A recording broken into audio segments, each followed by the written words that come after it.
নমস্কাৰ বন্ধুসকল মই জ্যোতিষী ডক্টৰ নয়নজ্যোতি শৰ্মাই নৱগ্ৰহ জ্যোতিষালয়ৰ তৰফৰ পৰা আপোনালোক সকলোকে স্বাগতম জনাই আজি দৈনিক ৰাশিফল সিদ্ধান্তি আগবঢ়াব ওলাইছো। আজি 1431 ভাস্কৰাব্দৰ পুহ মাহৰ 6 তাৰিখ আৰু 2024 খ্ৰীষ্টাব্দৰ আজি ডিচেম্বৰ মাহৰ 22 তাৰিখ। আজি সূৰ্যোদয় হৈছিল ৰাতিপুৱা 6:09 আৰু সূৰ্যাস্ত হ'ব আবেলি 4:29। আজি বাৰ হৈছে ৰবিবাৰ, তিথি হৈছে কৃষ্ণা সপ্তমী তিথি। আজি নৱজাতকৰ ৰাশি হ'ব সিংহ ৰাশি। আজি আপোনালোকৰ শুভ সংখ্যা হ'ব 6 আৰু 1। আজি আপোনালোকৰ শুভ ৰং হ'ব ৰঙা আৰু হালধীয়া। ইয়াৰ উপৰিও বন্ধুসকল আজি ছোৱালীসকলৰ আদ্য ঋতু হ'লে যোগ হ'ব কান্তা যোগ। বন্ধুসকল আপোনালোকৰ লগত আমাৰ এই চেনেলটোৰ জৰিয়তে দৈনিক ৰাশিফল আৰু বৈদিক জ্যোতিষশাস্ত্ৰ আৰু বাস্তুশাস্ত্ৰ সম্পৰ্কীয় বিভিন্ন আনুষংগিক বিষয়সমূহ আমি আলোচনা কৰি আহিছোঁ। যদি আজি আপুনি প্ৰথমবাৰৰ কাৰণে আমাৰ চেনেলটোলৈ আহিছে তেতিয়াহ'লে পাৰিলে আমাৰ চেনেলটো ছাবস্ক্ৰাইব কৰিব। যদি আপোনালোকে আমাৰ ভিডিঅ'সমূহ ফেচবুক পেজত চাই আছে তেতিয়াহ'লে ফেচবুক পেজটো ফ'ল' কৰিবৰ কাৰণে নাপাহৰিব। জানক বন্ধুসকল এতিয়া আহিছোঁ আমি দৈনিক ৰাশিফল সিদ্ধান্তিৰ মাজলৈ। প্ৰথমে আৰম্ভ কৰিছোঁ আজি আমি মেষ ৰাশিৰ পৰা।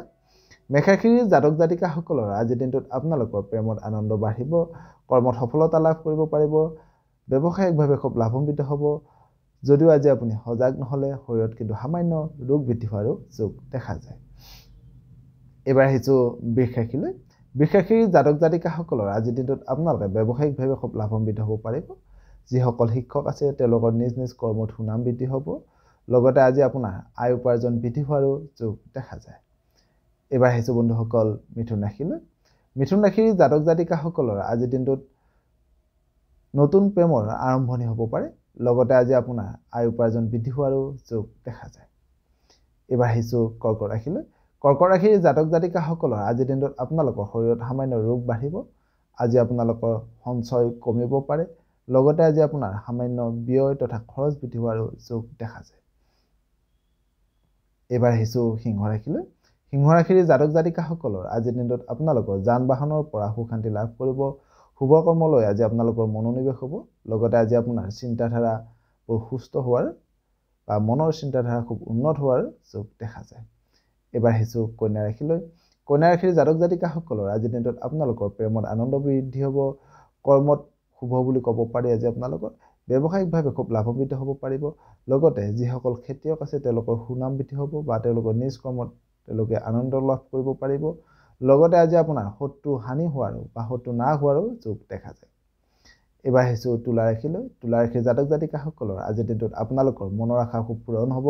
আজি আপোনালোকৰ কৰ্মক্ষেত্ৰত সন্মান বাঢ়িব। যদিও আজি আপোনাৰ লগ বন্ধু বা আত্মীয় পৰিয়ালৰ লগত মনোমালিন্য হ'ব পৰা বা ভুল বুজাবুজি হ'ব পৰা যিকোনো কৰ্মৰ পৰা আজি আপুনি নিজকে আঁতৰাই ৰখাটো খুবেই ভাল হ'ব। এইবাৰ আহিছোঁ বৃশ্চিক ৰাশিলৈ। বৃশ্চিক ৰাশিৰ জাতক জাতিকাসকলৰ আজিৰ দিনটোত আপোনালোকে নতুন কৰ্মত সন্ধান লাভ কৰিব পাৰিব। নিজ কৰ্মত আজি আপোনালোকৰ সিদ্ধি লাভ কৰিব পাৰিব। অৰ্থাৎ সকলো কৰ্মতে আজি আপোনালোকৰ সফলতা আহিব। যদিও আজি আপুনি মিছা বদনাম বা মিছা অপবাদ পাবলগীয়া হোৱা যিকোনো কৰ্মৰ পৰা কিন্তু নিজকে অলপ আঁতৰাই ৰখাটো খুবেই ভাল হ'ব। এইবাৰ আহিছোঁ ধনু ৰাশিলৈ। ধনু ৰাশিৰ জাতক জাতিকাসকলৰ আজিৰ দিনটোত আপোনালোকৰ কৰ্মত নতুন নতুন সুযোগ সুবিধা লাভ কৰিব। বিবাহিত ব্যক্তিসকলে সন্তানৰ পৰা আনন্দ লাভ কৰিব। যদিও আজি আপুনি সজাগ নহ'লে সামান্য আৰ্থিক দিশত ক্ষতি হোৱাৰো কিন্তু যোগ দেখা যায়। এইবাৰ আহিছোঁ মকৰ ৰাশিলৈ। মকৰ ৰাশিৰ জাতক জাতিকাসকলৰ আজিৰ দিনটোত আপোনালোকৰ ব্যৱসায়িকভাৱে খুব লাভান্বিত হ'ব পাৰিব। ধন সম্পত্তি বাঢ়িব।